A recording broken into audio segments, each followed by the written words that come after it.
आज हम पढ़ेंगे हरियाणा में सबसे पुराना और प्राचीन क्या है। आप सोच रहे होंगे कि नई वीडियो आई है। मैं खुद सरकारी जॉब में लगी हुई हूँ, तो सोचा कि थोड़ा सा बच्चों को भी थोड़ा सा बता दिया जाए। और मैंने एक बुक ली हुई है, वो बुक भी मैं आपको दिखाऊंगी आगे। तो सबसे पहले है कि हरियाणा में सबसे प्राचीन मानव के साक्ष्य कहाँ से प्राप्त हुए हैं हमें। ये पिंजौर पंचकुला से। पिंजौर हमारा कैसा मिलता जुलता है, पिंजरे जैसा है, पिंजर जैसा है। जब कोई पुराना मनुष्य हो जाता है तो उसका शरीर कैसा हो जाता है, पिंजर जैसा हो जाता है। पिंजौर और पिंजर मिलता जुलता है, और वो है हमारा पंचकुला में, सभी को पता है। अब दूसरा है, हरियाणा में मानव का सबसे प्राचीन जो बस्ती है वो कहाँ मिली है। प्राचीन बस्ती हमें कुणाल में मिली है, जो कि फतेहाबाद में है। सबसे प्राचीन बस्ती कोई कुणाल था, ऐसा आप मान लीजिए कि कोई कुणाल था जो कि उसने कुछ फतेह कर लिया था, और वो फतेहाबाद में अपना बना करके और बस गया। कुणाल नाम का एक फतेहाबाद में बस गया और सबसे पहले उसने बसा लिया।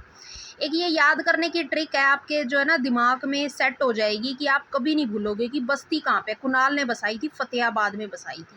और जो है मानव का जो साक्ष्य कहाँ पे था, जब पुराना मानव हो जाता है तो वो क्या हो जाता है, पिंजर जैसा हो जाता है। पिंजर से पिंजौर, और पिंजौर है हमारा पंचकुला में। तो राज्य की सबसे प्राचीन सभ्यता कौन सी है, सीसवाल सभ्यता है।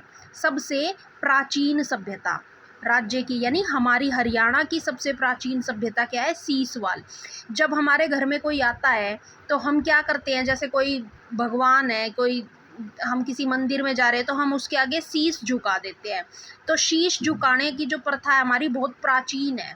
सीसवाल, शीश से सिर भी मान सकते हो आप, सीसवाल यानी सीसवाल सभ्यता। हम किसी को आदर देते हैं तो हम शीश झुकाते हैं, सिर झुकाते हैं। तो प्राचीन सभ्यता क्या है, ये हमारी प्राचीन परंपरा है शीश झुकाने की। किसी के आगे किसी को आदर सम्मान देने के तौर पर जब हम शीश झुकाते हैं, तो सीसवाल सभ्यता हमारी प्राचीन सभ्यता है। अब है हरियाणा यानी राज्य की सबसे प्राचीन चित्रकला कौन सी है, वो भी सीसवाल की चित्रकला है।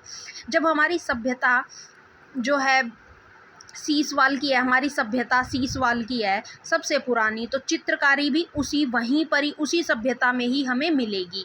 उसके बाद है कि राज्य में सबसे प्राचीन कृषक बस्ती, यानी कि जो किसान होते थे, जो खेती बाड़ी करते थे, वो भी कहाँ पे मिलेंगे हमें, वो भी हमें सीसवाल में मिलेंगे। हरियाणा में हड़प्पा सभ्यता का सबसे प्राचीन स्थल, हड़प्पा का सबसे प्राचीन पूछा है भिरडाना फतेहाबाद में। अब हड़प्पा का बारे में हमें सभी को पता है। तो हरियाणा में क्या हुआ था, हरियाणा में भिड़े थे हड़प्पा सभ्यता वाले, क्या करे थे, भिड़े थे। भिड़े से थे भिरडाना हो गया। भिड़े थे हड़प्पा सभ्यता वाले हरियाणा में, भिरडाना यानी फतेहाबाद। किस चीज़ के लिए भिड़े थे, फतेह होने के लिए, कि हमें फतेह मिले, हमें जीत मिले। ठीक है ना, सबको पता लग गया अब कैसे होएगा कि हड़प्पा सभ्यता का सबसे प्राचीन स्थल कौन सा है, भिरडाना। हड़प्पा वाले हरियाणा में आके भिड़े कि भाई हमें फतेह मिले, हमें फतेह मिले, तो वो कहाँ है, फतेहाबाद में। ऐसे ही प्राचीन बस्ती कौन थी, थी कुणाल में। कुणाल ने क्या किया, अपनी फतेह करने के लिए, अपनी जीत करने के लिए एक बस्ती बसा दी। और हमारी सबसे प्राचीन सभ्यता कौन सी है, हम पहले से ही शुरू से ही क्या करते हैं, किसी मंदिर में किसी भगवान के आगे या किसी बड़े के आगे हम अपना शीश झुकाते हैं। तो सीसवाल सभ्यता होगी, वहीं पर हमारी चित्रकारी भी मिलेगी और वहीं पर ही हमारी कृषक बस्ती भी मिलेगी।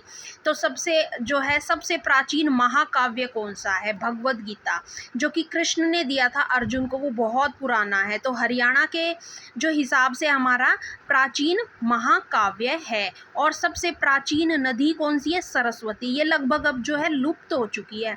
सरस्वती सबसे पुरानी नदी और सबसे जो पवित्र नदी है ना, जो हरियाणा में, यही मानी जाती है। तो राज्य का सबसे प्राचीन शहर कौन सा है, प्राचीन शहर है सिरसा।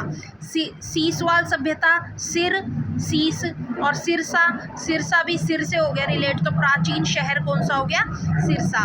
तो अब ये थोड़ी सी छोटी सी वीडियो बनाई है मैंने ट्रिक के साथ, कि आप सभी को जो है ना याद हो जाए। अगर आपको ये पॉइंट याद हो गया ना, तो आप मेरी ये जो वीडियो बनाने का मोटिव था ना, ये सक्सेसफुल हो गया है। और मैं जो ना आपको बहुत बहुत धन्यवाद कर रही हूँ कि आपने ये वीडियो देखी और आपने कुछ सीखा है। बस यही है मेरा कि भाई आप भी कहीं ना कहीं जिसके घर में नौकरी नहीं है वो लग जाए। और इससे बड़ी मैं आप सभी के लिए, जो भी देख रहा है, मन से अपने दिल से मनोकामना मांगती हूँ अब की मेरी ये इच्छा पूरी हो। जो जो ये वीडियो देख रहा है उसको यह सब समझ में आए। धन्यवाद आज के लिए।